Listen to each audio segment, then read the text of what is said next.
Bonjour à tous, on se retrouve pour une nouvelle position. Aujourd'hui, c'est une étude particulièrement difficile avec une position de finale, bien sûr, tour fou et pion contre dame et deux pions. Évidemment, les blancs ne vont pas essayer de gagner cette partie, hein. Ils ont déjà du matériel de retard et en plus, leurs deux pièces sont attaquées, ça va être très compliqué. Et les noirs ont même un pion passé avancé, alors il peut être capturé, mais il y a quand même le fou qui est en prise. Alors, une chose à savoir qui est très importante dans ce genre de finale, il peut y avoir des forteresses. Forteresses, c'est-à-dire en finale, très souvent, euh, avec une dame contre une tour, hein, si la tour arrive à bloquer le passage du roi adverse, la dame ne peut pas, elle toute seule, réussir à gagner la partie en fait, hein. Donc on a besoin toujours du roi en finale pour essayer de concrétiser. Euh, alors évidemment, les noirs ont des pions, hein, mais en fait, le fait qu'il y ait un pion qui n'a pas bougé, c'est-à-dire sur sa case de départ, nous permet d'essayer de créer une forteresse avec l'aide de ce pion, sachant que les finales tour et pion contre dame, quand le pion n'a pas bougé, et avec le roi qui défend le pion, avec le pion qui n'est pas un pion de la bande non plus, donc il faut que ce soit par exemple le pion F, c'est très bien, ou le pion G, ou le pion E par exemple. Si la tour reste bien protégée par le pion, donc sur la troisième rangée, elle va bloquer du coup l'accès au roi noir qui ne pourra pas accéder à cette troisième rangée, et la tour sera protégée, donc elle ne risque pas d'être prise par la dame. Donc voilà une optique qu'on peut essayer de faire. Alors, à la différence, c'est qu'évidemment les noirs ont un pion supplémentaire, mais apparemment ce pion n'a pas d'importance ici, et c'est comme ça qu'on va trouver la solution. Alors on ne peut pas essayer de conserver le fou, c'est impossible. Le fou, on peut essayer de le conserver en faisant cet échec, fou B8 échec, et ensuite en bougeant la tour. Il faut déjà trouver une case où la tour se fait pas prendre. A priori B3 c'est pas mal, la tour ne sera pas prise par la dame, mais dans ce cas les noirs vont simplement prendre le pion, et là le pion est imprenable, hein, à cause de la fourchette, et il y a quand même des menaces avec la dame, et le pion noir est beaucoup trop avancé, beaucoup trop fort, hein. Évidemment, la tour blanche pourrait aller chercher le pion, mais le problème c'est que le fou serait plus protégé.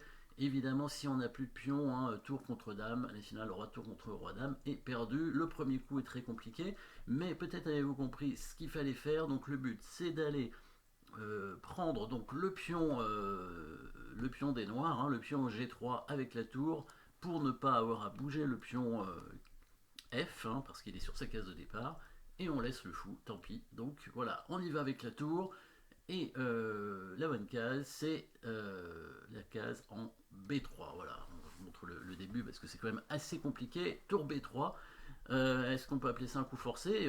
En finale, attaquer un pion peut être considéré comme un coup forcé, étant donné que les pions, bah, ils sont très très importants au final. Les pions peuvent devenir une dame, hein, donc car en plus un pion passé très avancé.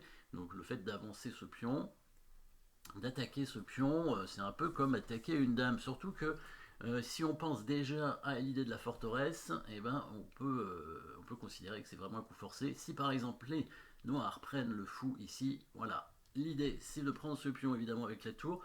Alors, sans le pion H5, ce serait nul à coup sûr. La tour ferait des allers-retours entre les deux cases E3 et G3. La question ici, c'est que le pion peut évidemment contrôler la case G3, donc la tour n'aura pas accès à cette case. Par contre, elle aurait éventuellement et probablement l'accès à la case H3 ici, protégée par le roi, hein. Donc ici, bon, on peut venir en G2 directement. Moi, là, je suis venu en G1, par exemple, hein. Voyons, G2, voilà.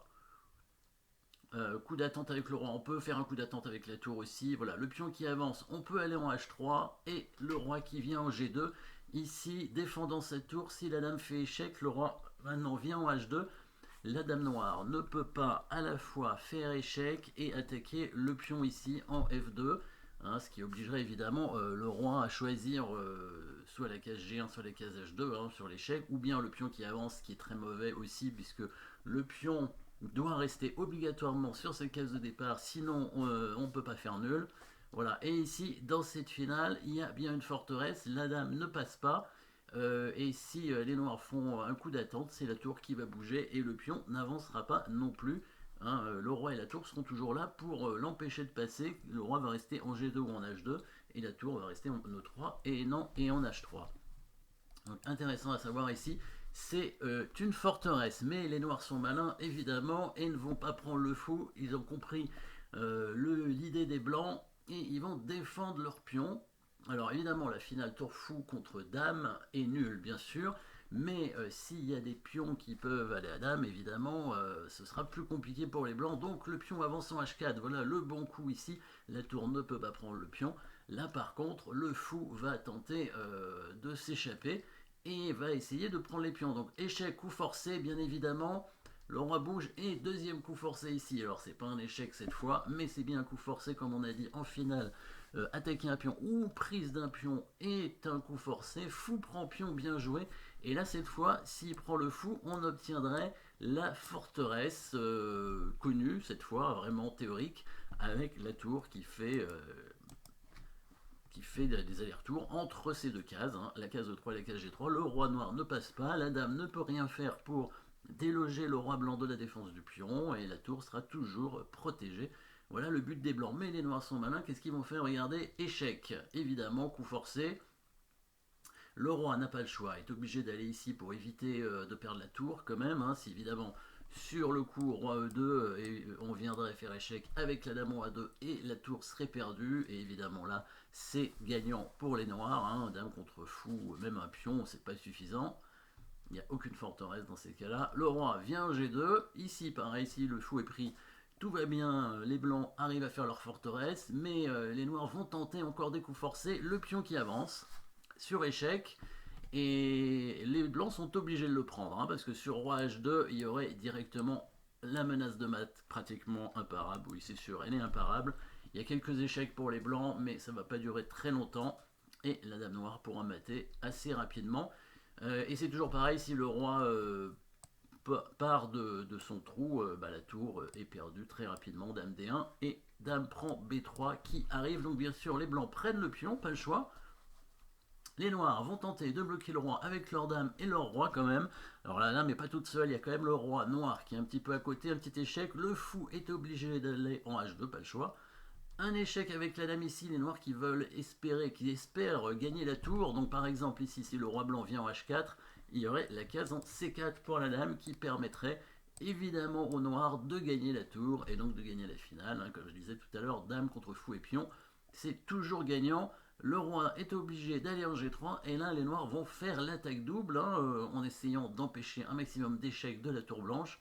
Donc ils mettent, alors vous avez vu peut-être le schéma de maths avec la dame qui peut arriver en G4 et donc l'attaque de la tour non protégée ici avec la dame qui arrive en C4 pour attaquer la tour. C'est mieux qu'en D1 hein, parce qu'en D1 il y aurait eu cet échec ici qui aurait chassé le roi. Ici la tour blanche doit bouger sur échec, mais elle sera tout de même pas très bien placée. Donc vous voyez la menace de mat du guéridon ici avec la dame en G4, la tour qui est obligée de bouger sur échec, pas le choix, hein, sinon elle ne peut pas contrôler la case G4, donc obligée de faire échec, hein, si elle ne bouge pas elle est perdue.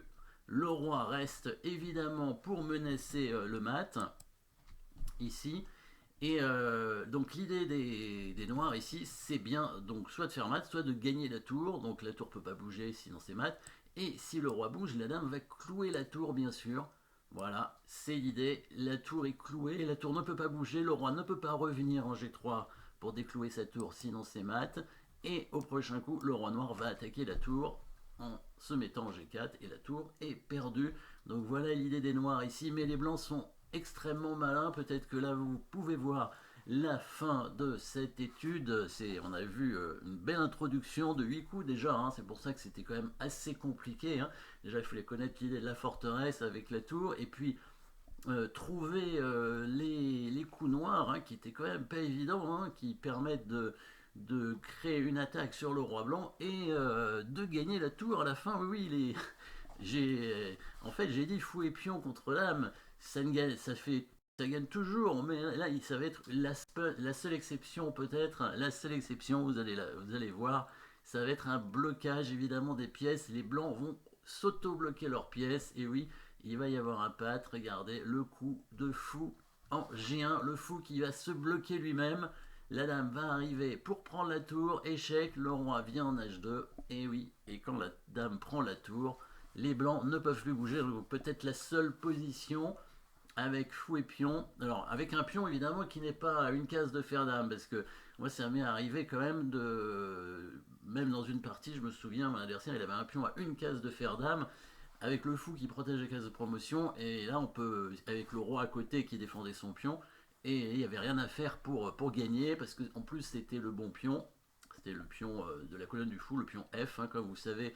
Le pion F à une case de fer dame fait nul contre la dame, hein, s'il y a le roi à côté et que le roi noir ou le roi du camp de la dame est trop loin du pion. Donc évidemment, si on rajoute un fou, et en plus un bon fou, puisque c'est le fou qui contrôle la case de promotion, bah, là ce serait nul aussi. Donc mais dans le cas où un pion n'a pas bougé, où un pion n'est pas sur la 7ème rangée, hein, sur l'avant-dernière rangée, évidemment on ne peut pas faire nul normalement, sauf dans le cas où c'est patte, et là c'est le rare cas où c'est patte, les noirs n'avaient pas le choix. Hein. Sinon, bah, la tour allait s'échapper. Hein. Ici, y a les blancs non plus qu'à, par exemple, mettre leur tour en E3, elles seraient protégées, et puis le roi blanc risque pas d'être mat. On n'a même plus besoin du fou d'ailleurs, hein, dans cette position avec les blancs, comme on a dit tout à l'heure, on avait la position de forteresse, donc soit une forteresse, soit un pat à la fin, un pat assez spectaculaire, comme on peut le dire. Voilà, merci d'avoir suivi cette position, une étude de Kasparian encore. Voilà. Et merci à tous, n'oubliez pas de vous abonner et à très bientôt.